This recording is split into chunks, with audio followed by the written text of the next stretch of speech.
Doctor, मरीज को 1 घंटे पहले लाते तो हम बचा लेते। चिंटू, सर 10 मिनट पहले ही तो एक्सीडेंट हुआ है, अब क्या जबरदस्ती उठा लाते?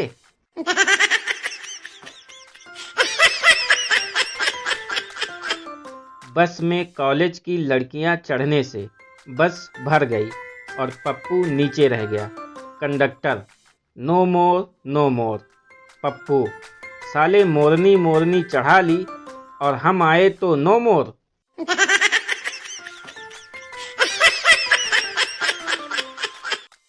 मरीज, डॉक्टर साहब, आपने पर्चे के पीछे जो दवा लिखी है वो पूरे शहर में कहीं नहीं मिल रही। डॉक्टर, अरे पागल, वो तो मैं अपना पेन चलाकर चेक कर रहा था।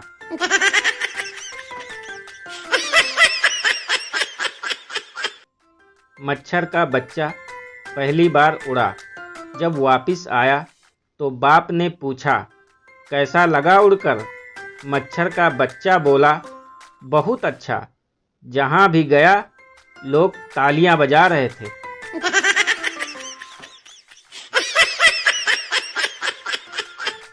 शादी के समय हमारे पास 7-8 सफ़ेद कमीजें थी। अक्सर ऐसा हुआ कि हम जब भी ससुराल जाते सफ़ेद शर्ट के साथ कोई भी मैचिंग जीन्स पहनकर निकल जाते मेम साहब को लेने। एक बार सासू माँ ने हमें टोक ही दिया, बोली, जमाई राजा, क्या बात, एक ही कमीज है क्या तुम्हारे पास? हर बार यही सफ़ेद कमीज? मैं बोला, माँ जी, आपके भी तो 4 हैं, हर बार इसे ही मेरे साथ क्यों भेज देती हो?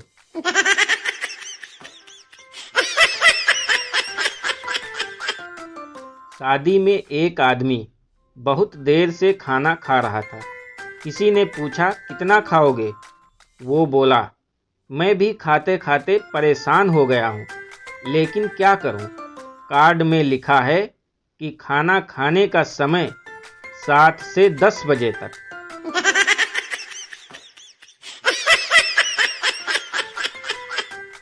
पत्नी को उदास देखकर मैंने पूछा, तुम इतनी उदास क्यों लग रही हो? गुमसुम बैठी हो, क्या सोच रही हो? पत्नी बोली, नहीं ऐसी कोई बात नहीं है, बस कुछ दिनों से मुझे ये चिंता सता रही है कि आखिर क्या कसर रह गई मेरी कोशिशों में जो शादी के इतने सालों बाद भी तुम मुस्कुरा लेते हो।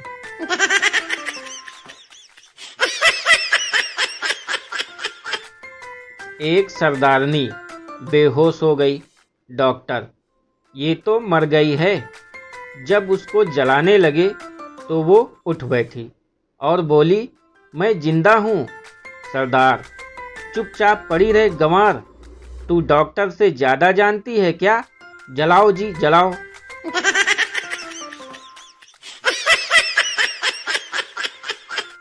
फेरों के समय पंडित ने दूल्हे से कहा, बेटा इस फेरे में दुल्हन आगे चलेगी, तू इसके पीछे चलेगा। दुल्हन आगे चली, लेकिन चलते चलते दूल्हा आगे निकल गया। पंडित जी ने दोबारा से दुल्हन को आगे किया, मगर फिर दूल्हा आगे निकल गया।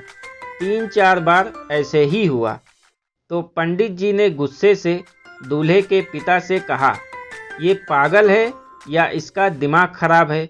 दूल्हे का पिता बोला, पंडित जी, ना तो ये पागल है और ना ही इसका दिमाग खराब है।